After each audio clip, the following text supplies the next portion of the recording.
Bonjour chers élèves, aujourd'hui nous allons parler des puissances de 10.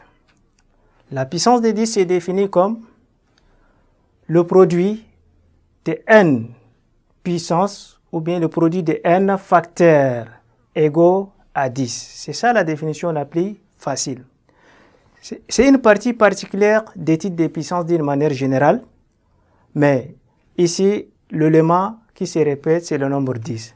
Donc, quand vous avez par exemple 10 à la puissance n, cela veut dire quoi? C'est-à-dire 10 qui est multiplié par lui-même, multiplié par lui-même, multiplié par 10 jusqu'à n fois le facteur. Et cette écriture-là, on appelle ça puissance 10. n facteur égaux à 10. C'est ça la puissance de 10. Ce que vous devez retenir avec les puissances de 10, nous avons eu à parler sur les inverses. Deux nombres sont inverses si et seulement si leur produit est égal à 1.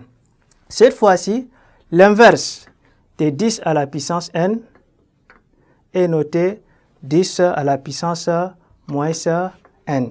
Cela veut dire quoi? Ça va nous donner 1 sur 10 à la puissance n. Par ricochet, on va se retrouver avec 10 à la puissance n multiplié par 10 à la puissance moins n. Et ça va nous donner 1. Cela veut dire que les deux nombres-là sont inverses. Exemple de puissance de 10. Si n est égal à d, on va avoir 10 au carré. Et le 10 au carré, c'est le 10 qui est multiplié par 10. Si nous ne voulons pas l'écrire en termes de puissance, ça va nous donner 100. 10 fois 10, 100. C'est pareil pour 10 au cube. Ça donne 10 fois 10 fois 10 et ça donne 1000, ainsi de suite.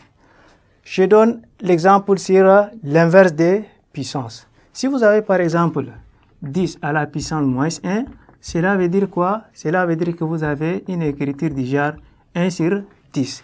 Dans ce cas, votre n là est égal à 1 et 10 à la puissance 1 est égal à 10. Et 1 sur 10, ça donne 0,1. 10 à la puissance moins d est équivalent à 1 sur 10 à la puissance d, autrement dit 1 sur 100 qui donne 0,01, ainsi de suite. Propriété sur les puissances. Propriété sur les puissances. Propriété sur les puissances de 10. Quel que soit n et p des éléments de grand N, si vous avez 10 à la puissance n, les tout à la puissance p, ça va vous donner 10 à la puissance n fois p. Tout comme 10 à la puissance n divisé par 10 à la puissance p, ça va vous donner 10 à la puissance n moins p. Et lorsque vous avez 10 à la puissance n fois 10 à la puissance p, ça va vous donner 10 à la puissance n plus p.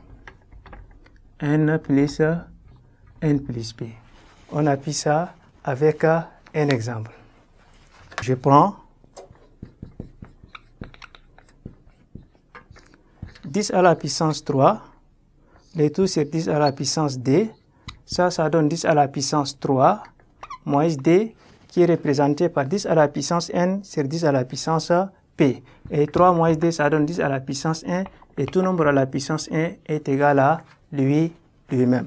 Tout comme je prends 10 à la puissance 3, le tout à la puissance d, ça équivaut à dire 10 à la puissance d fois 3 ou bien 3 fois d. On sait très bien que la multiplication est commutative et ça donne 10 à la puissance 6. Tout comme 10 à la puissance d fois 10 à la puissance 3 et ça donne 10 à la puissance d plus 3 qui donne 10 à la puissance 5. Il faut bien gérer les deux propriétés. 10 à la puissance n, le tout à la puissance m qui donne la multiplication avec 10 à la puissance n fois 10 à la puissance m qui donne l'addition. Nous voilà arrivés au terme de cette présentation. Chers élèves, à nous revoir la séance prochaine. Merci.